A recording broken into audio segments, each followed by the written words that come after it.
islaan kadib aad baan ugu faraxsanahay annagoo joogna maantay health centerka degmada Baargaal inaan idinkala soo qayb galo shirkan aadka muhiimka u ah ee lagaga hadlayo ballaarinta iyo sidii laga yeeli lahaa bogcaddii $9,000 laga bixiyay ee deegaanku sameeyay waxa weeye sidii cisbitaal loogu heli lahaa aad baan maxaan radaa u soo dhaweynayaa aad baan ugu faraxsanahay waxaan leeyahay runtii waxaan loo kicin waxa weeye baqab Soomaan haddii arinteenu ugu hagaagsan ay noqoto isku tashi waxa weeye talada gudaheennana waa ka wada tashan karnaa sidaynu wax u maamulan lahayn sidaynu wax u dhisan lahayn dibaddana isku tashi baynu wax uga raadsan lahayn hadday qurba joog tahay iyo hadday dawladda tahayba waxaan isku tashi meel lagu gaarin waxa weeye ama lagu qabsan ma socon karaan tan inaan hoosta ka xariiqno waa jecelnahay isku tashiga ah deegaanka ah ama Gardafu ama laga bilaabo maxaan radaa degmada Baargaal iyo inta hoos tagta waxa weeye cisbitaal baahi baa loo qabaa baahi weyn baana loo qabaa sababtoo ah deegaanku waa deegaan ballaaran population badan baa ku nool maantay waxa weeye oo 2021 la joogo wuxuu taagan yahay health center buu taagan yahay refera waa 8 qol iyo populationka deegaanka ku noolna iyo inta hoos timaadana wax isu dhigma ma aha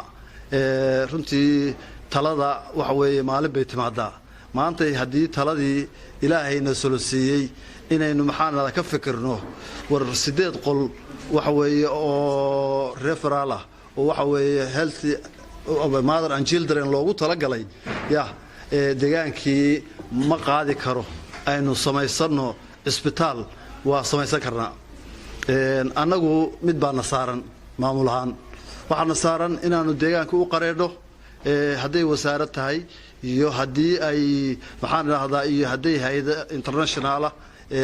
local NGO-ga hadday tahay intaba inaan u qareeno deegaan oo collaboration samayno oo isku xir samayno baahidiina ka turjunno oo niraano waxa weeye war halkaas ugu baahi badan horena waa u jirtay haddana waxa weeye ilaahay idankiis waxaan ku rajaweynahay inaan meesha ka ambaqaadi doono oo dardar gelin doono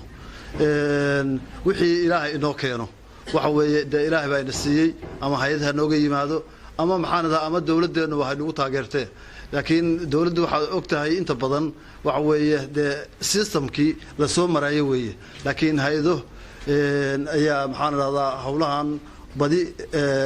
wax ka qabta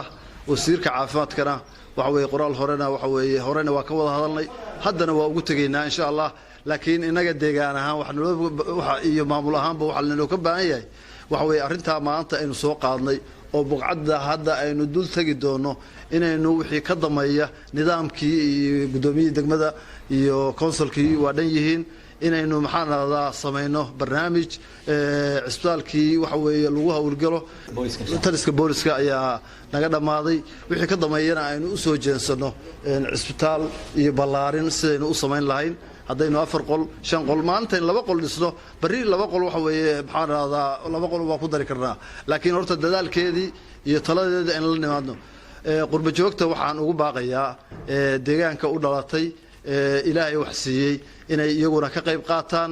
oo waxa weeye taladeedii ay midayaan oo anaguna barnaamijkii ay dadku iyo gudiyadii ay sameeyaan meeshii wax loo soo marin lahaana loo qeexo iyaguna ay ku darsadaan waxa weeye waa sadaqatul jaariya nin kastana sadaqatul jaariya oo u baahan yahay maanta bari waa laga tagayaa meesha aynu joogno waxa weeye inaynu sii sahay qaadano waa wax loo baahan yahay sadaqatul jaariyana aynu la sii baxno intaasaan ku soo koobaya warkayga waana mahadsantiin